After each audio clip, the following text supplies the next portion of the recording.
பாத்திரத்தை ஸ்டவ் பற்ற வச்சு பாத்திரத்தை வச்சிடலாம். பாத்திரத்தை வச்சுட்டு நம்ம வெண்டைக்காய் பொரியல் பண்ண ஸ்டார்ட் பண்ணிடலாம். வெண்டைக்காய் பாருங்கள், இப்படி தான் இருக்கணும். வெண்டைக்காய் நல்லா பொடிசாக. அது நம்ம 4 நாளாக வெண்டைக்காவை வந்து 2ஆக கட் பண்ணி அப்படியே 4 நாளாக கட் பண்ணி போட்டிருக்கிறேன். இந்த மாதிரி கட் பண்ணி எடுத்துக்கோங்க. இங்கே பாருங்கள், இந்த மாதிரி பொடிசாக நல்லா வெண்டைக்காய் கட் பண்ணி எடுத்துக்கலாம். இப்போ இந்த பாத்திரம் காஞ்சிச்சு, எண்ணெய் ஊற்றிக்கலாம். தேவையான அளவு எண்ணெய் ஊற்றிக்கிட்டு கடுகுலாம் போட வேண்டாம். நம்ம ஸ்ட்ரெயிட்டாக எண்ணெய் காஞ்சிச்சு வெங்காயம் போட்டுக்கலாம். ஒரு வெங்காயம் போதும், நிறையா வேண்டாம். ஒரு வெங்காயம், ஒரு தக்காளி நம்ம போட்டு வெண்டைக்காய் பொரியல் செஞ்சிடலாம். வெங்காயம் நல்லா பொரிட்டோம். வெங்காயம் வதங்கிடுச்சு. நம்ம கட் பண்ணி வச்சுக்கலாம். தக்காளி போட்டுக்கலாம்.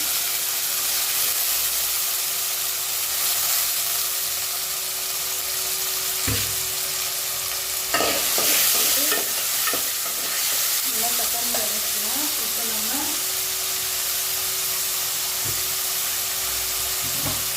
கூடியே உப்பு கொஞ்சம்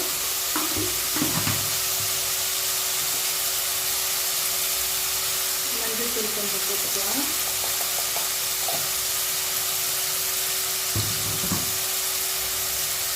போட்டு நல்லா வதக்கி எடுத்துக்கலாம். நல்லா வதக்கிட்டோம்.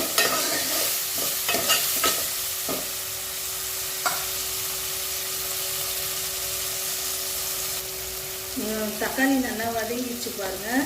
இப்போ நம்ம ஒரு ஸ்பூன் மிளகாத்தூள் போட்டுக்கலாம். இது வந்து அப்படியே சும்மா ஒரு பெரட்டு, அந்த மிளகாத்தூள் வாசனை அப்படியே டீயெல்லாம் விடக்கூடாது. ஒரு பெரட்டுனா அந்த மிளகாத்தூள் வாசனை நல்லாயிருக்கும், பச்சை ஸ்மெல் இருக்காது. கொஞ்சமாக தண்ணி ஊற்றிக்கலாம். போதும். தண்ணி ஊற்றிட்டு நல்லா அந்த மிளகாத்தூள் தக்காளி வதங்கி எல்லாத்தையும் கலரி எடுத்துக்கலாம். உப்பு இந்த டைம் பார்த்துக்கோங்க கரெக்டாக இருக்கான்னு. உப்பு நம்ம லாஸ்ட்டாக அரை உப்பு போட்டுக்கிறோம், லாஸ்ட்டாக போட்டுக்கலாம் கொஞ்சம் உப்பு. இப்போது லைட்டாக இந்த மாதிரி கொதி வருது பாருங்கள், தெரியும்னு நினைக்கிறேன். லைட்டாக அப்படியே கொதி வருது பாருங்கள். இந்த ஸ்டேஜில் இந்த வெண்டைக்காய் நம்ம போட்டுக்கலாம்.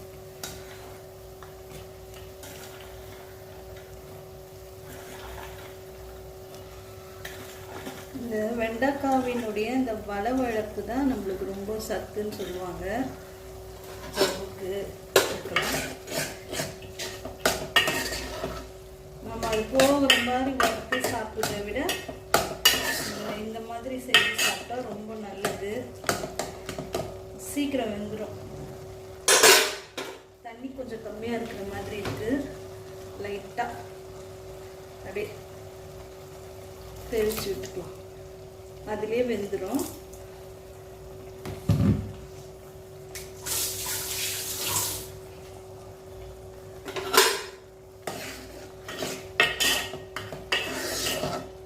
அப்படியே நம்ம மூடி வச்சிடலாம், வேகட்டும்.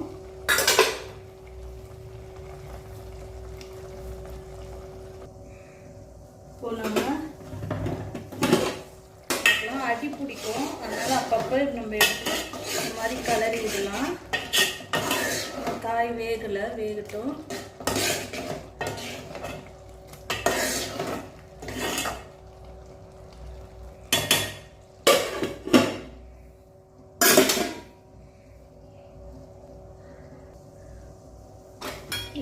பார்க்கலாம்.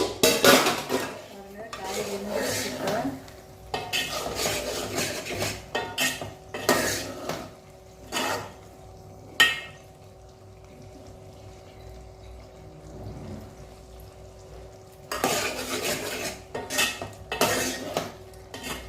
இன்னும் கொஞ்சம் வேகணும். இன்னும் கொஞ்சம் வேகட்டும்.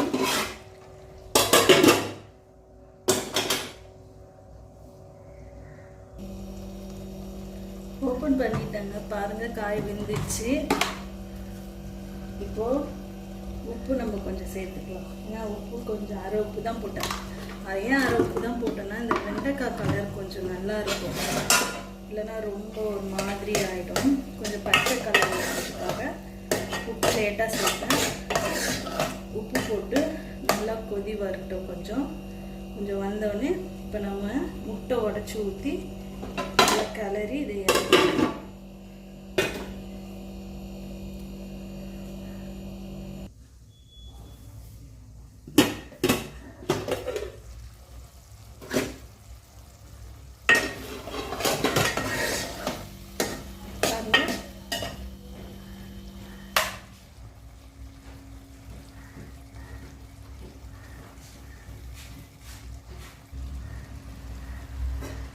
என்ன பண்ணலாம், நம்ம முட்டையை உடைச்சு ஊற்றலாம்.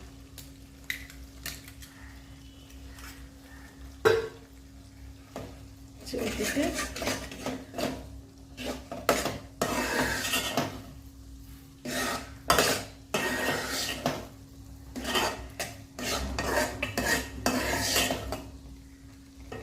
கொஞ்சம் ஸ்டவ் ஃபாஸ்ட்டாக வச்சுக்கலாம்.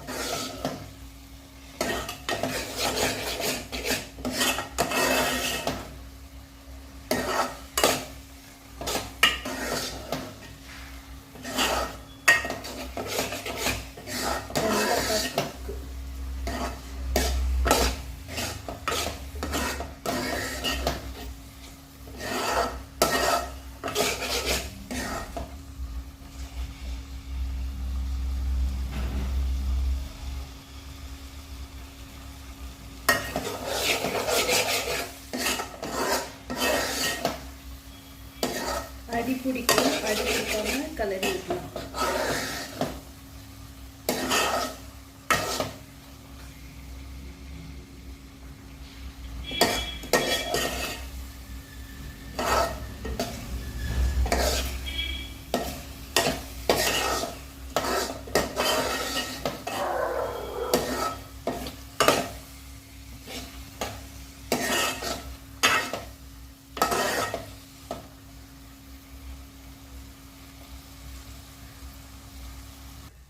வார்ப்பா தண்ணியெல்லாம் சுண்டிட்டு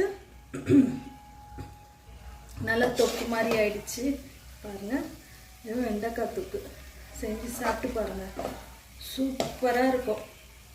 நீங்கள் ஒரே ஒரு தடவை இந்த மாதிரி செஞ்சு பாருங்கள், செம்ம டேஸ்ட்டாக இருக்கும்.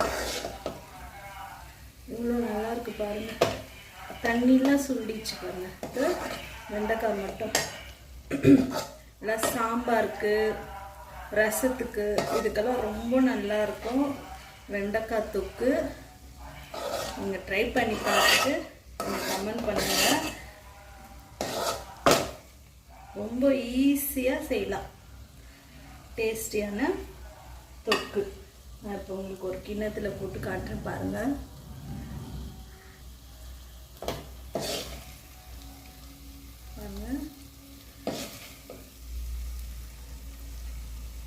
சும்மா எப்படி இருக்குது பார்த்தீங்களா?